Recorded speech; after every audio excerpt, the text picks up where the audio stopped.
മറ്റു വാർത്തകൾ നോക്കാം. ഛത്തീസ്ഗഡിൽ അറസ്റ്റിലായ കന്യാസ്ത്രീകൾക്ക് ജാമ്യം ലഭിച്ചതിന് പിന്നാലെ കേന്ദ്ര സർക്കാരിനെ രൂക്ഷമായി വിമർശിച്ച് കത്തോലിക്ക സഭയുടെ നിയന്ത്രണത്തിലുള്ള പത്രമായ ദീപികയിൽ മുഖപ്രസംഗം. പാകിസ്ഥാനിലെ ന്യൂനപക്ഷങ്ങൾ അനുഭവിക്കുന്ന അതേ ദുരവസ്ഥയാണ് ഇന്ത്യയിലെ ന്യൂനപക്ഷങ്ങൾ ഹൈന്ദവ സംഘടനകളിൽ നിന്ന് നേരിടുന്നതെന്ന് ദീപിക വിമർശിക്കുന്നു. കന്യാസ്ത്രീകൾക്ക് ജാമ്യം ലഭിച്ചെങ്കിലും കേസ് ഒഴിവാക്കുന്നതിനായി നിയമ പോരാട്ടം തുടരാനാണ് കത്തോലിക്ക സഭയുടെ തീരുമാനം. ബജ്രംഗ് ദൾ നേതാവ് ജ്യോതി ശർമ്മ ഉൾപ്പെടെയുള്ളവർക്കെതിരെ പെൺകുട്ടികൾ ഇന്ന് ഓൺലൈനിൽ പരാതി നൽകും. അതിനിടയിൽ ജാമ്യം ലഭിച്ചതിന്റെ ക്രെഡിറ്റിനെ ചൊല്ലി രാഷ്ട്രീയ വിവാദം തുടരുകയുമാണ്. TG സജിത്ത് വിവരങ്ങളുമായി. സജിത്ത്,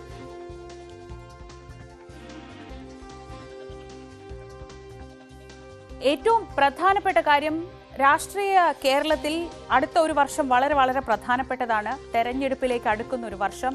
ഇത്രയും കാലം കൊണ്ടുവന്ന് വെച്ചതെല്ലാം എന്താവും? ക്രൈസ്തവ സഭകളുടെ പിന്തുണ എന്ന ആ വലിയ നേട്ടത്തിന് അരികിലേക്ക് നടന്നു നീങ്ങുമ്പോൾ വന്ന തിരിച്ചടിയാണ്. അപ്പോൾ ഓരോരുത്തരെ സംബന്ധിച്ചും ഇത് വളരെ നിർണായകമാണ്. അതുകൊണ്ട് തന്നെ പരമാവധി ക്രെഡിറ്റ് എടുക്കൽ തർക്കങ്ങളൊക്കെ നടക്കുന്നത് നമ്മൾ കാണുന്നുണ്ട്. പക്ഷേ ഇതിനിടയിൽ ഈ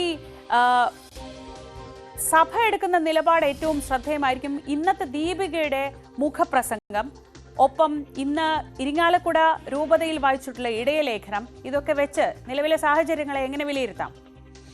ശ്രീജ സൂചിപ്പിച്ചത് തന്നെയാണ് ഏറ്റവും പ്രധാനം. ഇത് തെരഞ്ഞെടുപ്പ് വർഷമാണ്. ഈ വർഷത്തിൽ തന്നെ, ഈ അവസാന ഘട്ടത്തിൽ തന്നെ ഈ ഒരു വിവാദം BJPക്ക് വെല്ലുവിളിയാവുന്നു എന്നതാണ് പ്രധാനപ്പെട്ട കാര്യം. കന്യാസ്ത്രീകളെ പുറത്തിറക്കാൻ സഹായിച്ചത് തങ്ങളാണ് ഇടപെടൽ നടത്തിയത് എന്ന തരത്തിലുള്ള ഒരു ഇമേജ് സൃഷ്ടിച്ചുകൊണ്ട് ഈ നഷ്ടം പരമാവധി കുറയ്ക്കാൻ BJP ശ്രമം നടത്തുന്നുണ്ടെങ്കിൽ കൂടിയും വലിയ ആശയക്കുഴപ്പവും പ്രതിസന്ധിയും BJP ഇക്കാര്യത്തിൽ നേരിടുന്നുണ്ട്. രണ്ട് തരത്തിലുള്ള പ്രതിസന്ധിയാണ്. ഒന്ന്, പൊതുവിൽ സംഘപരിവാർ സംഘടനകൾക്ക് അകത്തുണ്ടായിരിക്കുന്ന അതൃപ്തി. കാരണം BJPയുടെ ബാക്ക് ബോണായി പ്രവർത്തിക്കുന്ന സംഘപരിവാർ സംഘടനകൾ ഇക്കാര്യത്തിൽ BJPയുടെ നിലപാടിന് വിരുദ്ധമാണ്. കാരണം ഈ വിഷയത്തെ കൈകാര്യം ചെയ്തത് അങ്ങനെയല്ല, അതിൽ തെറ്റുപറ്റി. ക്രൈസ്തവ സംഘടനകൾ, പ്രത്യേകിച്ച് ചില വടക്കേന്ത്യൻ സംസ്ഥാനങ്ങളിൽ മതപരിവർത്തന ബോധപൂർവമായ ശ്രമങ്ങൾ നടത്തുന്നുണ്ട്. അത് കാലങ്ങളായുള്ള സംഘപരിവാറിൻ്റെ നിലപാടാണ്. അതിന് വിരുദ്ധമായൊരു നിലപാട് കേരളത്തിലെ BJP അടക്കം സ്വീകരിച്ചു. അത് അംഗീകരിക്കാനാവില്ല എന്നതാണ് അവരുടെ നിലപാട്. അതേസമയം കേരളത്തിലെ BJP ആവട്ടെ ഒരു ദീർഘകാല പദ്ധതിയായിരുന്നു അവർക്ക് ക്രൈസ്തവ വിഭാഗവുമായുള്ള അടുപ്പം. അതിനുവേണ്ടി കഴിഞ്ഞ കുറേ നാളുകളായി നടത്തിയ ശ്രമങ്ങൾ, പ്രധാനമന്ത്രിയും അമിത്ഷായും അടക്കമുള്ള കേന്ദ്ര നേതാക്കൾ കേരളത്തിലെത്തി, കേരളത്തിലും ഡൽഹിയിലുമായി നടത്തിയ സന്ദർശനങ്ങൾ, വിവിധ പരിപാടികൾ, ഇതൊക്കെ കേരളത്തിലെ ന്യൂനപക്ഷ വിഭാഗമായ ക്രൈസ്തവരെ ഒപ്പം നിർത്താനുള്ള BJPയുടെ അജണ്ടയുടെ ഭാഗമായിരുന്നു. ഈ നീക്കത്തിനെല്ലാം തിരിച്ചടിയായി മാറിയതാണ് ഇപ്പോഴത്തെ ഈ വിവാദങ്ങൾ എന്നതാണ്. അങ്ങനെ രണ്ടർത്ഥത്തിലും BJPയെ സംബന്ധിച്ചത് വെല്ലുവിളി ഉണ്ടാക്കുന്നു എന്നതാണ് സാഹചര്യം. ഇന്നലെ ഈ കന്യാസ്ത്രീകൾ ജാമ്യം കിട്ടി പുറത്തിറങ്ങിയതിന് ശേഷം ഞങ്ങളാണ് ഇതിന് പിന്നിൽ പ്രവർത്തിച്ചത്, മറ്റതെല്ലാം രാഷ്ട്രീയപരമായ നീക്കങ്ങൾ മാത്രമായിരുന്നു എന്ന് BJP വാദമുയർത്തുന്നുണ്ട്. പക്ഷേ അത് കത്തോലിക്ക സഭ അംഗീകരിച്ചിട്ടില്ല. ഇന്ന് ദീപിക മുഖപത്രത്തിൽ അതിരൂക്ഷ വിമർശനം BJPക്കെതിരെയും കേന്ദ്ര സർക്കാരിനെതിരെയും ഉണ്ടായിട്ടുണ്ട്. കാരണം പഹൽഗാമിലുണ്ടായ ആക്രമണം, അത് മതത്തിൻ്റെ പേരിൽ പാകിസ്ഥാനിൽ നിന്നുള്ള തീവ്രവാദികൾ വന്ന് ആക്രമണം നടത്തി. അവർക്ക് രാജ്യം കൃത്യമായ മറുപടികളും നൽകിയിട്ടുണ്ട്. പക്ഷേ രാജ്യത്തിനകത്ത് തന്നെയുള്ള ഇത്തരം മത തീവ്രവാദികളെ അമർച്ച ചെയ്യാൻ കേന്ദ്രം ഒരു നിലപാടും സ്വീകരിക്കുന്നില്ല. അവർക്ക് മുന്നിൽ പത്മാസനം ഇരിക്കുന്നു എന്ന രൂക്ഷ വിമർശനം ഉന്നയിക്കുന്നുണ്ട്. ഇതടക്കം ഗ്രാം സ്റ്റീൽസിൻ്റെ കാലത്ത് മുതൽ ഒറീസയിൽ മുമ്പ് നടന്ന അക്രമ വിഷയങ്ങൾ അടക്കം ഓർമ്മിപ്പിച്ചുകൊണ്ടുള്ള രൂക്ഷ വിമർശനമുള്ള ലേഖനം തന്നെയാണ് ഇക്കാര്യത്തിൽ ദീപിക പ്രസിദ്ധീകരിച്ചിരിക്കുന്നത്. ആരാണ് അകത്താക്കിയതും ആരാണ് പുറത്തിറക്കിയതെന്നും എന്നും തിരിച്ചറിയാനുള്ള കൃത്യമായ ബോധ്യം കേരളത്തിലെ ക്രൈസ്തവർക്കുണ്ട് എന്നതാണ് ദീപിക ഉന്നയിച്ചിരിക്കുന്ന വാദം.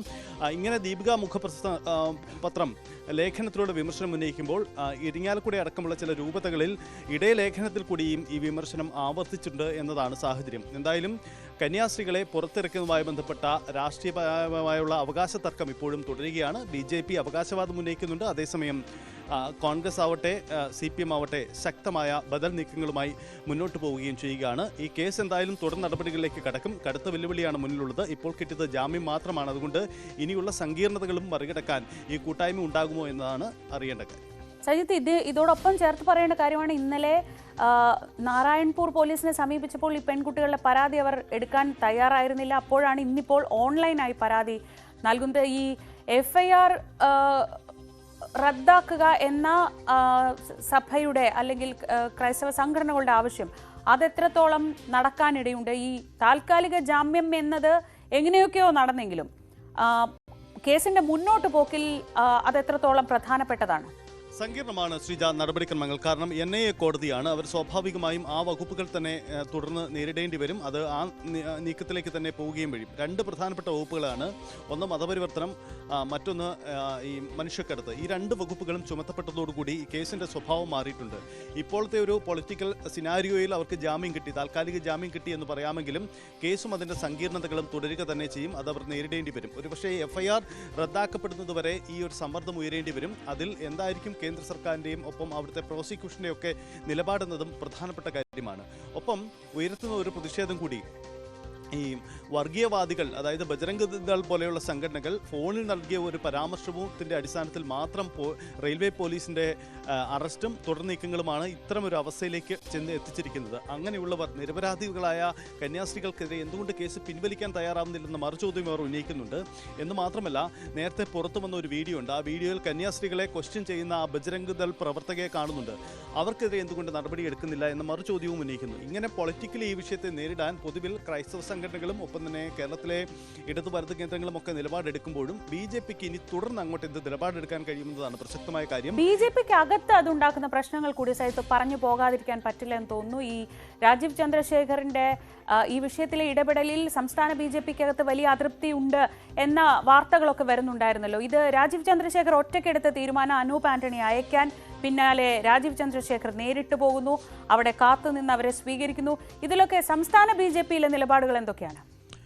അത് ശ്രീജ, ഇക്കാര്യത്തിൽ BJP യഥാർത്ഥത്തിൽ വലിയ ആശയക്കുഴപ്പമാണ് ഉണ്ടാക്കിയിരിക്കുന്നത് ഇക്കാര്യത്തിൽ. കാരണം ഒരു രാഷ്ട്രീയ പാർട്ടി എന്ന രീതിയിൽ BJPക്ക് ക്രൈസ്തവ സഭകളുടെയും കന്യാസ്ത്രീകൾക്കും അനുകൂലമായി ഉണ്ടാകുന്ന പൊതു നിലപാടിനെ അംഗീകരിച്ച് മുന്നോട്ട് പോകാനാവില്ല. പ്രത്യേകിച്ചും ഷോൺ ജോർജിന്, അനൂപ് ആന്റണി പോലെയുള്ള നേതാക്കളെയൊക്കെ മുൻനിരയിലേക്ക് ഉയർത്തിക്കൊണ്ടുവന്ന് ക്രൈസ്തവ മുഖമുള്ളവരെ ഉയർത്തിക്കൊണ്ടുവരുന്ന പശ്ചാത്തലത്തിൽ കൂടി അത്തരമൊരു നിലപാടെടുക്കാതിരിക്കാൻ കഴിയില്ല. അതുകൊണ്ടുകൂടിയാണ് ഈ വിഷയത്തിൽ ഇങ്ങനെയൊരു നിലപാടെടുത്തത്. ആദ്യ ദിവസങ്ങളിൽ വലിയ പരുങ്ങലിലായിരുന്നു BJP. പക്ഷേ പിന്നീട് അവർ അങ്ങോട്ടേക്ക് പ്രതിനിധി സംഘത്തെ അയക്കുന്നു. ഏറ്റവും ഒടുവിൽ ജാമ്യം ലഭിക്കാറാവുമ്പോൾ അതിന് നിയമ നടപടികളും മറ്റ് നീക്കങ്ങളുമായി തുടർന്ന് അവർ മുന്നോട്ട് പോവുകയും ചെയ്തിട്ടുണ്ട്. പക്ഷേ ഇത് ഏത് തരത്തിൽ BJPക്ക് ഗുണം ചെയ്യുമെന്ന കാര്യത്തിൽ BJP കേന്ദ്രങ്ങൾക്ക് വലിയ ആശയക്കുഴപ്പമുണ്ട്. കാരണം സംഘപരിവാർ, കേരളത്തിൽ പ്രത്യേകിച്ച് RSS സംഘപരിവാർ, ഹിന്ദു ഐക്യവേദി, VHP അടക്കമുള്ള സംഘപരിവാർ പ്രസ്ഥാനങ്ങളുടെ പിന്തുണയാണ് BJPയുടെ പ്രധാനപ്പെട്ട വോട്ട് ബാങ്ക്. ആ ഇടങ്ങളിൽ BJPക്ക് നഷ്ടമുണ്ടാക്കുമോ എന്നൊരു ആശയക്കുഴപ്പം അവർക്കിടയിൽ ഉണ്ടായിട്ടുണ്ട്. രണ്ട് കാരണങ്ങളാണ്. ഒന്ന്, BJP പതിവ് സംഘപരിവാർ വോട്ടുകൾ ആ മേഖലകൾ നിലനിർത്തുന്നതിനോടൊപ്പം പുതിയ മേഖലയായ ക്രൈസ്തവ വോട്ടുകളിലേക്ക് കടന്നു കയറാനാണ് BJPയുടെ തന്ത്രം. അതാണ് അവർ ആഗ്രഹിക്കുന്നതും. പക്ഷേ ഇവിടെ സംഭവിക്കുന്നത് രണ്ട് മേഖലകളിലും വോട്ട് നഷ്ടം ഉണ്ടാകുമോ അല്ലെങ്കിൽ സ്വാധീന ശക്തി ഉണ്ടാകുന്നു എന്ന ആശയക്കുഴപ്പമാണ് അവർക്കിടയിൽ ഉണ്ടാകുന്നത്. പൊതുവിൽ നേതൃത്വത്തെ കുഴയ്ക്കുന്ന ഒരു വിഷയം കൂടിയാണ്. രാജീവ് ചന്ദ്രശേഖർ എന്ന സംസ്ഥാന അധ്യക്ഷനെ സംബന്ധിച്ചുണ്ടാകുന്ന ഒരു വളരെ പ്രധാനപ്പെട്ട രാഷ്ട്രീയ കടമ്പ കൂടിയായിരുന്നു ഇത്. ഈ വിഷയത്തെ കൈകാര്യം ചെയ്ത രീതിയിൽ BJPയിലും ആശയക്കുഴപ്പം പൊതുവിലുണ്ട്. പക്ഷേ അത് പുറമേക്ക് വന്നിട്ടില്ലെന്ന് മാത്രം. ചില നേതാക്കൾക്കെങ്കിലും, അല്പം സംഘപരിവാർ തീവ്ര മനസ്സുള്ള നേതാക്കളെങ്കിലും ഈ വിഷയത്തിൽ കൈകാര്യം ചെയ്തതിൽ പഴയ സംഘപരിവാർ കേന്ദ്രങ്ങളിൽ നഷ്ടമുണ്ടാക്കുമെന്ന അഭിപ്രായം കൂടിയുണ്ട്. അതൊക്കെ വരും ദിവസങ്ങളിലും പുറത്തു വരും. ഒരു കാര്യം കൂടിയുള്ളത്, ഇനി അങ്ങോട്ടേക്ക് ഇപ്പോൾ ഈ ജാമ്യം കിട്ടാൻ വേണ്ടി സ്വീകരിച്ച നിലപാടുകൾക്കപ്പുറം ഇനി അങ്ങോട്ടേക്ക് FIR കോഷി ചെയ്യുന്നതുമായി ബന്ധപ്പെട്ട് തുടർ നിലപാടെടുക്കാൻ സംസ്ഥാനത്തെ BJP നേതൃത്വത്തിന് കഴിയുമോ, അത്തരം നിലപാടെടുത്ത് മുന്നോട്ട് പോകാൻ കഴിയുമോ എന്ന പ്രധാനപ്പെട്ട വെല്ലുവിളി ഉയർത്തുന്ന ഒരു ചോദ്യം കൂടി അവശേഷിക്കുന്നു. ശരി, TG സജിത്താണ് വിവരങ്ങൾ നൽകിയത് വിശദമായി തന്നെ. ഇനി ഏറ്റവും ഒടുവിൽ ഇതിൽ വന്നൊരു അപ്ഡേറ്റ്, അത് ജോൺ ബ്രിട്ടാസിന്റെ ഒരു FB പോസ്റ്റാണ്. നിങ്ങൾക്ക് ക്രെഡിറ്റ് വേണ്ടേ എന്ന അദ്ദേഹത്തിന്റെ പോസ്റ്റിനൊടുവിൽ അദ്ദേഹം പറയുന്നു, തടവിലാക്കപ്പെട്ട ഭരണഘടനയ്ക്ക് വേണ്ടി ശബ്ദമുയർത്തുന്നത് ഔദാര്യമല്ല, ഉത്തരവാദിത്വമാണ്. ഭരണഘടനയിൽ തൊട്ട് സത്യപ്രതിജ്ഞ ചെയ്തവൻ ആ ഉത്തരവാദിത്വം 10 മടങ്ങാണ്. പീഡിതർക്ക് വേണ്ടി പോരടിക്കുന്നത് കരുണയല്ല, കടമയാണ്. രോദനങ്ങൾക്ക് കാതോർക്കുന്നത് കർത്തവ്യമല്ല, മനുഷ്യത്വമാണ്. നമ്മൾ നീട്ടുന്ന സഹായഹസ്തം സൗമനസ്യമല്ല, ചുമതലയാണ് എന്നതാണ് ജോൺ ബ്രിട്ടാസിന്റെ ഇക്കാര്യത്തിലുള്ള ഈ ക്രെഡിറ്റ് ആർക്ക് എന്ന ചോദ്യത്തിനുള്ള മറുപടിയായി അദ്ദേഹത്തിന്റെ ഫേസ്ബുക്ക് പോസ്റ്റായിട്ട് ഇപ്പോൾ വന്നിട്ടുള്ളത്.